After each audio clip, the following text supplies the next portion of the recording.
هذا رمضان شهر صفاء الروح فيه الإحسان والأنوار تدور هذا رمضان.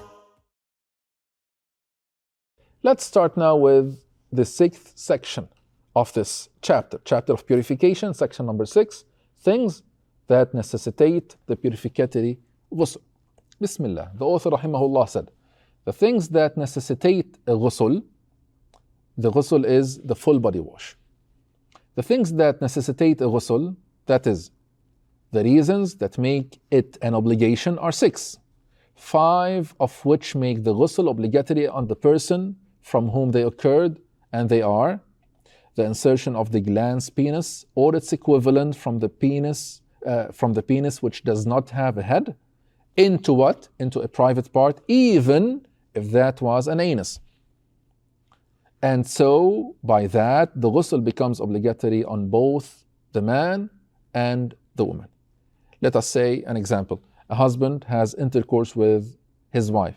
Even if there was no ejaculation of the seminal fluid, the mani, just by having intercourse, they became in a state of major ritual impurity. We call it janaba. Each one of them is junub. So this state, major ritual impurity, the state of janaba, by doing this, even if there was no ejaculation of the mani, they became in this state. So they cannot pray without making the full obligatory ghusl, the full body wash, the obligatory ghusl. The Prophet ﷺ said, إِذَا الْتَقَى الْخِتَانَانِ فَقَدْ وَجَبَ الْغُسُلُ فَقَدْ وَجَبَ الْغُسُلُ. It means when the two private parts become in contact, meaning when an intercourse happens, it becomes obligatory to do the purificatory ghusl, the full body wash, before they can pray. That is number 1. Now, number 2, the exiting of the ejaculated fluid, mani, that is the person's own mani and not other than his or her mani. So, the ejaculation of the mani, this also necessitates the ghusl. Number 3, the exiting of menstruation blood, hayd, meaning after the cessation, after the blood stops, then in order for her to be able to pray, she needs to do the ghusl, the full body wash. Number 4, the exiting of postpartum blood. Also, after the postpartum blood stops, then she needs to do the ghusl before she can pray. Number 5, childbirth, even if it was without blood. So, this is a very rare case. If the baby, let's say, if the baby comes out and no blood comes out after him, the baby came out and no blood came out after him, the woman still needs to have the obligatory full body wash before she can pray. That is the meaning of this point. The last point is death. It makes the ghusl obligatory on other than the one upon whom the matter, which is death, occurred among the accountable ones. What does that mean? So, if a Muslim dies, it is a communal obligation upon the accountable Muslims to wash him, meaning to wash this deceased person. Section number 7,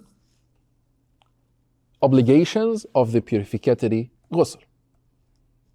Bismillah. The author said, the obligations of ghusl, that is, its integrals, are 2. The intention in the heart with the first washing of the body. So, once the water touches your body, that's when you have the intention in your heart. Remember when he spoke about the intention in the chapter of wudu? Similar to that one. When the water first touches your body, this is, or there is, when you make the intention in your heart.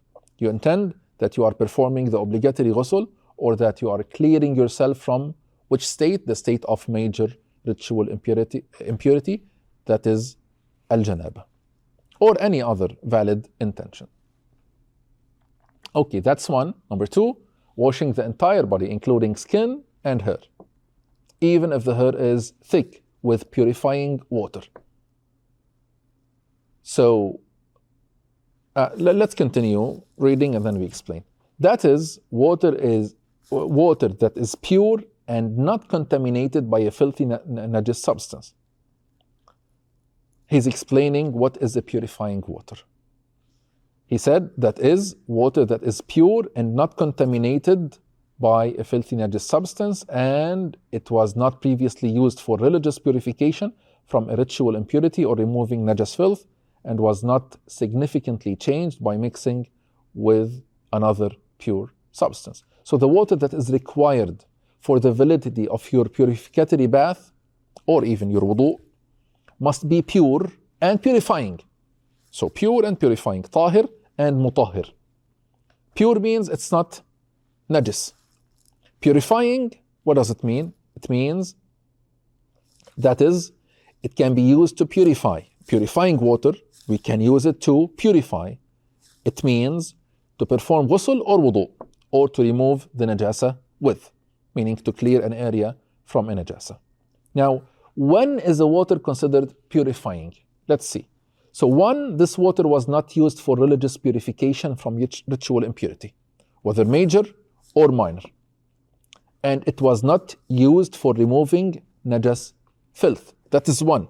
Number two, the water was not significantly changed by mixing with another pure substance. Like what? Like, for example, a milk powder. If milk powder mixes with this water and it would be called then milk, it's no more water, you cannot use it, right? You cannot use it to do the wudu or the purificatory bath. هذا رمضان شهر صفاء الروح فيه الإحسان